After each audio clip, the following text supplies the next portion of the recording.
Hello नमस्कार, मी Suvarna home kitchen मध्ये परत एकदा अगदी तुमचे मनापासून स्वागत. सगळ्या सबस्क्रायबरचे धन्यवाद, सगळ्या व्ह्यूअर्सचे धन्यवाद, सगळ्यांचे अगदी मनापासून आभार.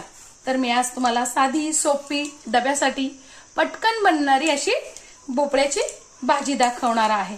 अगदी झटकी पटकन होते आणि खायलाही छान लागते. तर मी आज तुम्हाला मुगाची डाळ घालून भोपळ्याची भाजी दाखवणार आहे. तर त्यासाठी मी इथे एक भोपळा घेतलेला आहे आणि भोपळ्याचं पहिले साल काढून घेतलेलं आहे. जर तुमची साल पूर्ण काढून घेतलेला आहे आणि भोपळा पण कडेचा असा पुढचा आणि कडेचा थोडासा काढून टाकलेला आहे. तर इथे काय करायचं आहे, भोपळ्याची थोडीशी आपल्याला चव घेऊन बघायची आहे. म्हणजे जर भोपळा खूप कडू असेल तर तो भोपळा घ्यायचा नाहीये, त्याने भाजी कडवट लागू शकते. भोपळा थोडासा गोड लागला पाहिजे.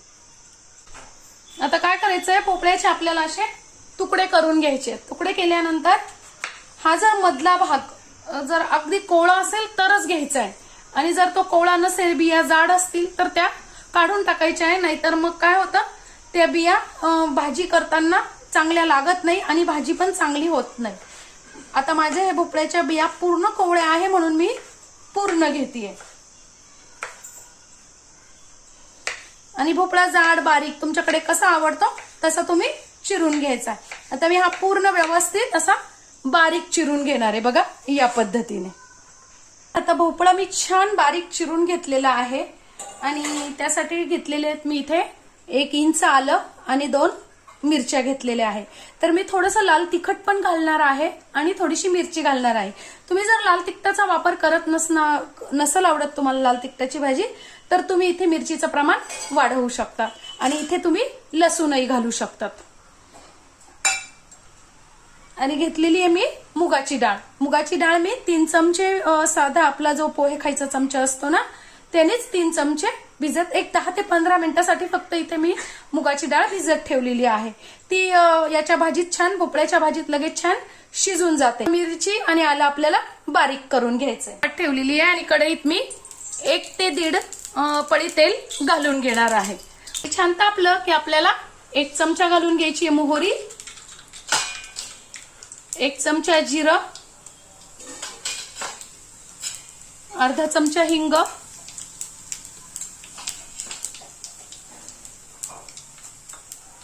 त्यानंतर छान कढीपत्ता आणि आपण जे हिरवी मिरची आणि आलं जे बारीक करून घेतलंय ना ते.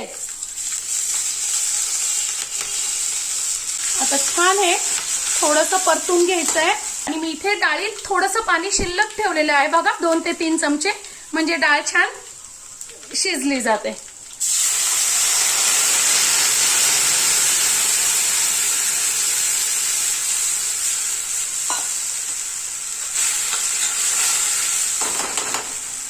थोडीशी टाकून घ्यायची आपल्याला हळद, अर्धा चमचा हळद मी टाकलेली आहे.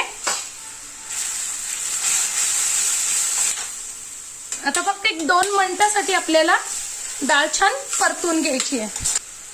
मी इथे झाकण नाही ठेवलंय. मुगाची डाळ टाकल्यानंतर 2 मिनिटं फक्त आपल्याला अशीच परतून घ्यायची आहे. पण जर तुम्ही इथे हरभऱ्याची डाळ वापरणार असेल तर त्याच्यात थोडंसं अजून एखादा चमचा पाणी घालून तुम्ही 2 मिनिटं वाफवून घेतली तरी चालेल, म्हणजे हरभऱ्याची डाळ छान शिजली जाईल. आता आपण भोपळ्याची भाजी टाकून घ्यायची.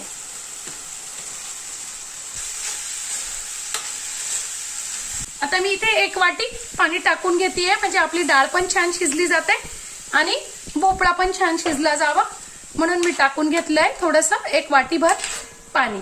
घेते मी लाल तिखट. तुमच्याकडे लाल तिखट नसेल आवडत तर तुम्ही नाही टाकलं तरी चालणार आहे. आणि 1 चमचा मीठ, 1 इंच टाकून घेतेय गुळ. गुळ तुमच्याकडे आवडत नसेल तुम्ही नाही टाकला तरी चालेल.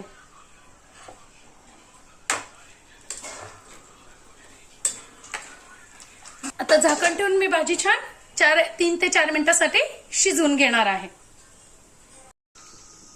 बघा आता 3 ते 4 मिनिटं झालेली आहेत. मस्त अशी आपली भाजी शिजलेली आहे. छान अशी आपली भाजी झटकीपट तयार आहे, डब्यासाठी पण आणि पौष्टिक पण. थोडीशी घालून घेतली मी इथे कोथिंबीर आपली भाजी तयार आहे. आजची माझी ही रेसिपी तुम्हाला कशी वाटली कमेंट्स मध्ये नक्की सांगा. चॅनलवर नवीन असाल तर सबस्क्राईब, लाईक आणि शेअर करा. धन्यवाद.